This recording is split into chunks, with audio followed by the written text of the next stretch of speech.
بسم الله والحمد لله والصلاة والسلام على رسول الله. يا ربنا اغفر لنا ذنوبنا لقد ظلمنا أنفسنا ولا غافل لذنوب أنت وأنت العفو وتحب العفو فاعف عنا وارحمنا فأنت أرحم الراحمين.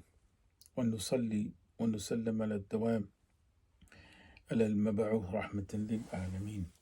أما بعد, I wanted to focus on a statement made by Imam Dardir. Is actually a statement mentioned by Muqtasir al-Khalil and Imam Dardir in his Aqrab al-Masalik ila Madhab al-Imam Malik, which is a Muqtasir text. It's a concise text in which he overviews Muqtasir al-Khalil, which is one of the primary Maliki primers. And Dardir, he sometimes reorganizes the language.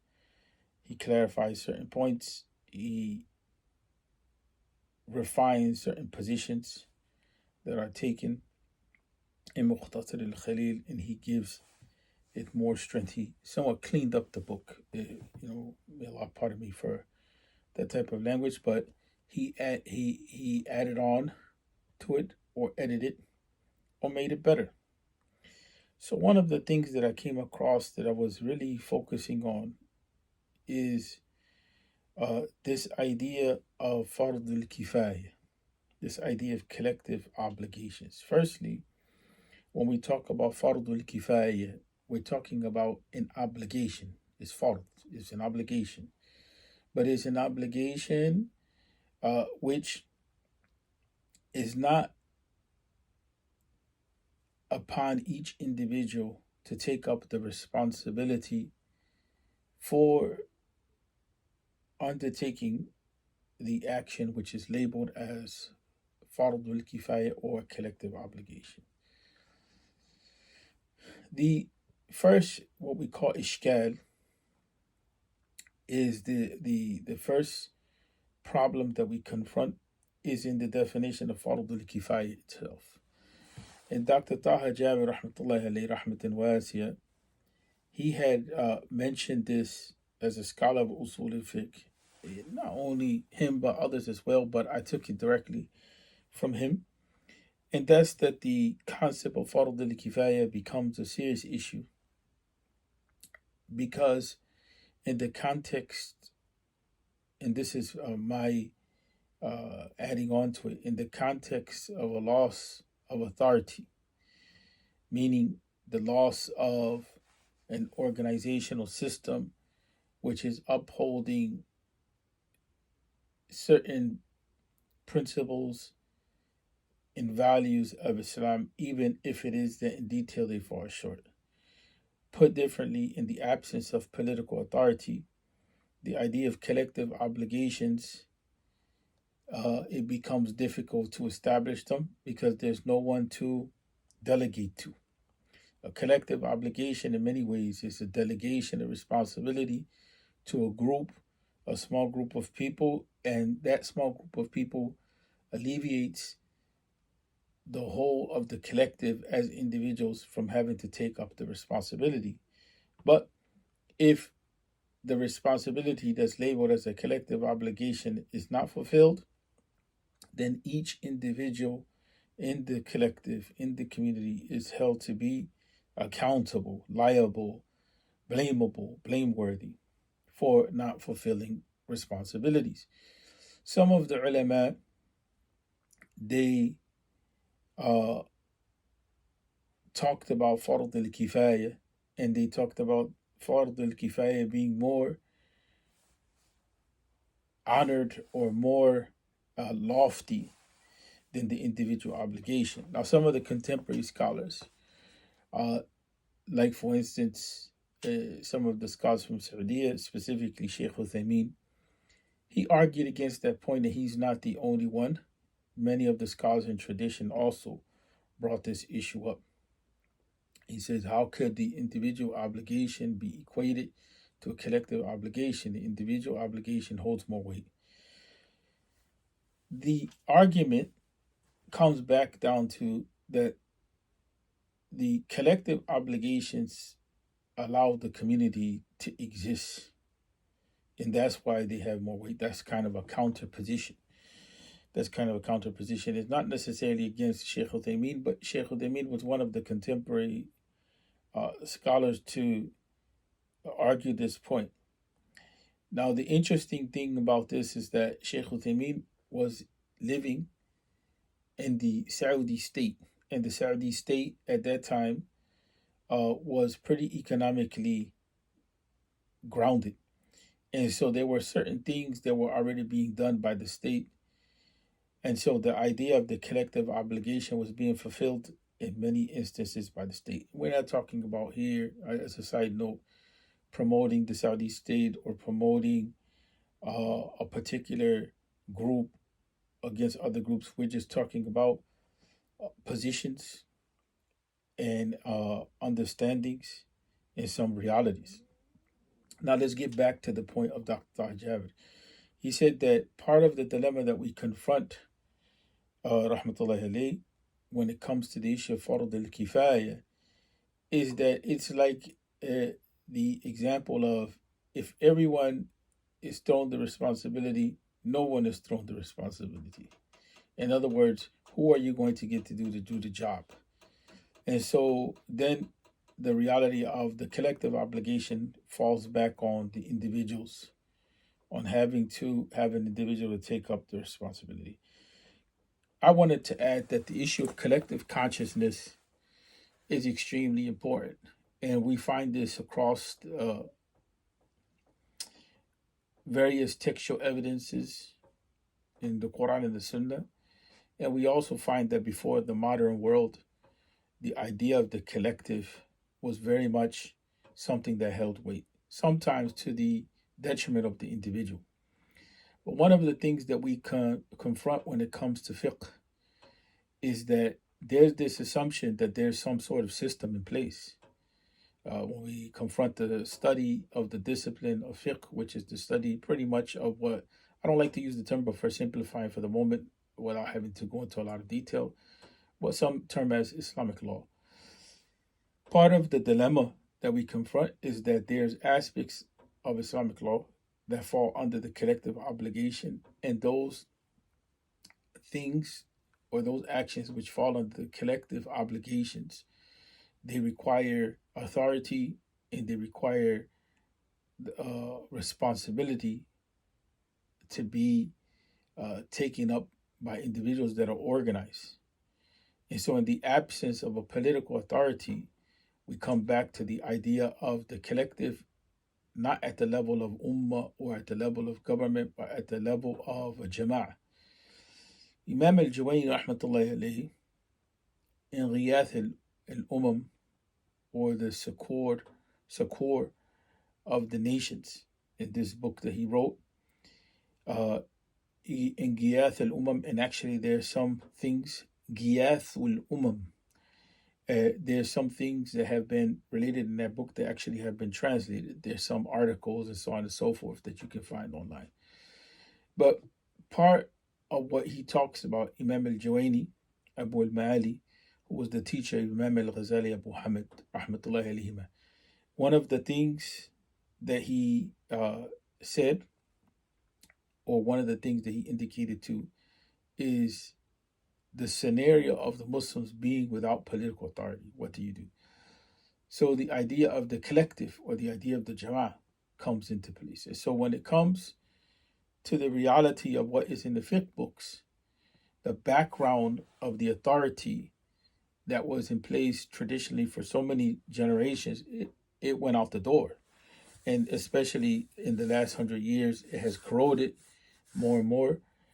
And that's not to say that it was perfect outside of the time period of the Prophet ﷺ, but it had its existence. The idea of a political authority, it had its existence among the Muslims. So the collective obligations, no matter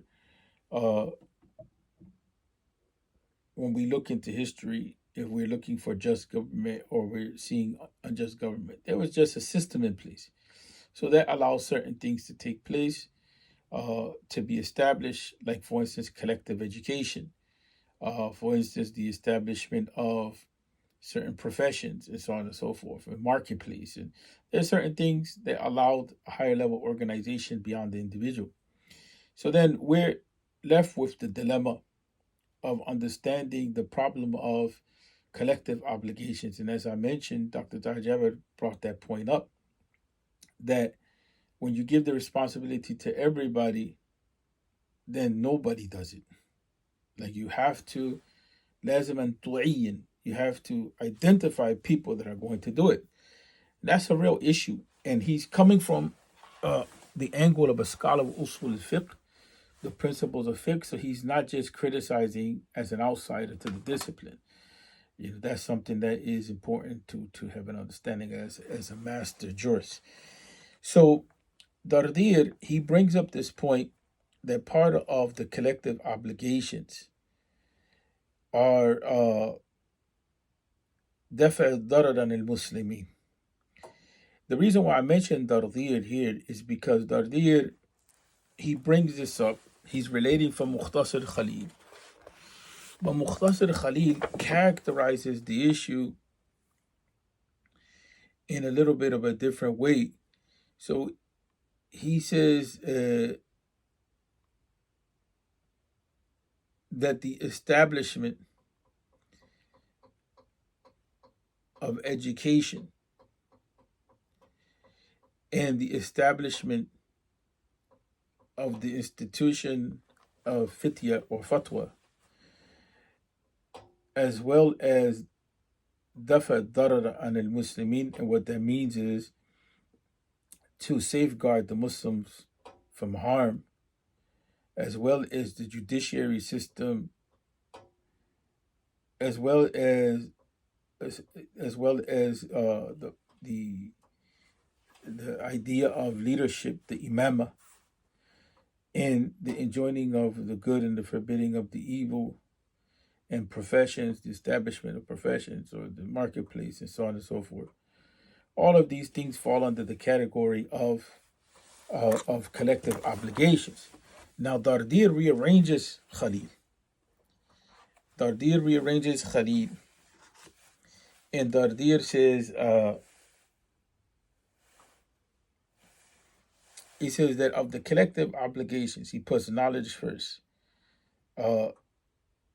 In this series that we're working with of concepts and practices, in this section of Aqrab al-Masalik, he says that the establishment of education in Islam, or the Islamic sciences, and the institution of fatwa, and the judiciary, and the political authority of the Muslims, which is the imama, and safeguarding the Muslims from harm, as well as enjoying the good and forbidding the evil. And then he goes into the Shahada system is part of the judiciary, in my understanding. So then he goes as well as into the professions and the establishment. Then he goes into acts of ibadah, such as the preparation of the deceased Muslim's body and Salat al-Janaza, and issues having to deal with incarceration. Muslims that have been incarcerated, addressing their plight unjustly. Muslims that have been incarcerated unjustly, that there's an obligation to free them from imprisonment. In any event, Dardir structures the reality in such a way that you have this understanding that there's this interlocking of collective responsibilities. My focus is on this idea that he's saying that of the obligations that we have as a community is to safeguard the community from harm. I've looked at his own explanation of Aqrab al-Masalik, which is Shar al-Saghir. I looked at Al-Abbi's explanation of Mukhtasar Khalil. I looked at Sharh al-Kabir by Dasuki. and I looked at which also has in the version that I have, it has the uh, sub commentary of Al Abbi, which I already had mentioned that I looked at.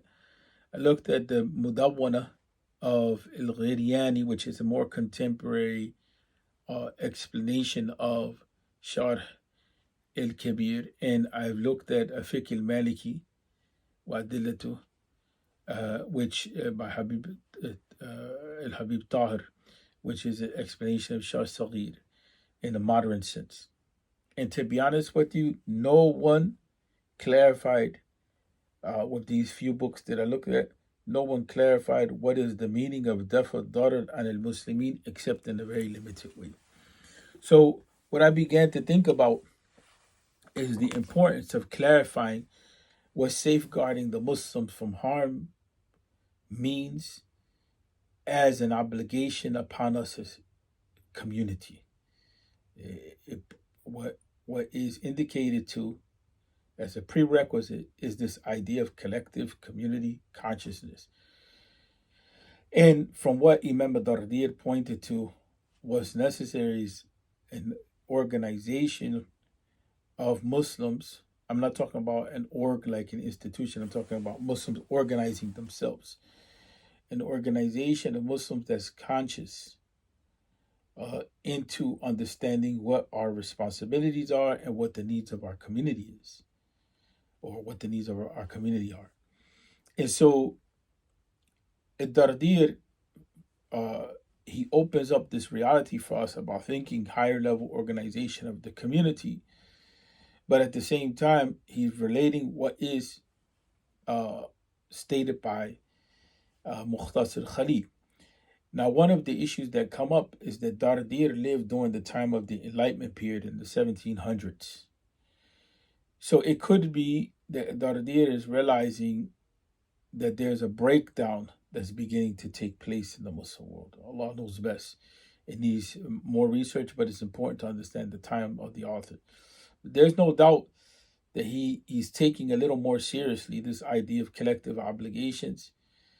And the issue that comes up is that more specifically when we talk about safeguarding the Muslims from harm, he also adds onto that and those that are living with us. And here he titles it Ahl Dhimma, but they would be similar to our neighbors and so on and so forth from other faiths. That if we're living in a collective, and Ahl Dhimma is with us. So Ahl Dhimma has its own specific meaning in Islamic terminology. But in today's time, what this also means is when we look back in the ahadith, we know that the neighbor has rights. And so we have to think about it not from the context of a Middle Age or medieval Islamic state or even an Islamic government that existed, some form of government that existed. When I mean state, I'm just meaning political authority. I'm not meaning like the nation state or anything like that. So we shouldn't think about it from that idea. We should think about it as there's governance. There's some sort of Islamic governance that took place in the past, and then people were categorized according to their responsibilities or relationship to that governance and the faith of Islam. We're not in that mix anymore. So the idea of those, we go back to the Islamic text, Quran and Sunnah, and we know that the neighbor has rights. Those that are in our environment have rights. And so part of what Dardir adds on to that is that he says that it's not just a safeguarding of the Muslims from harm, but also Ahl Dhimma. So that would be those that are living with us as minorities in reality. Let's put it that way. So we have an obligation as a community to them and to ourselves to defend ourselves from that which is harmful. So we have to really think about what the idea of darar means. The term darar has a general sense, and it can be detailed. And there's القواعد كيف نتعامل مع المصالح والضرر. How can we deal with benefit and harm, or harm and benefit, depending on how you look at that, if you're going to look at it literally by text. So, by textual evidence. But in any event, harm and benefit. There's rules to that. Imam Izzuddin Abdul Salam brought that up. But I think we need to expand on the meaning of what's in Dardir. We have to really talk about developing collective consciousness, a better organization of ourselves, and we have to talk about what does it mean to safeguard ourselves from harm. The idea of harm is just given a general meaning, is absolute, and it needs some qualification. But what's of deep interest is that he says this is an obligation on the Muslims. We ask Allah wa ta'ala for insight and for mercy, uh, and for forgiveness and acceptance, and for guidance and establishment in Iman. And we ask Allah wa ta'ala to open the doors of this for us, and to allow us to die as Muslims. Ameen. Assalamu alaikum wa rahmatullah.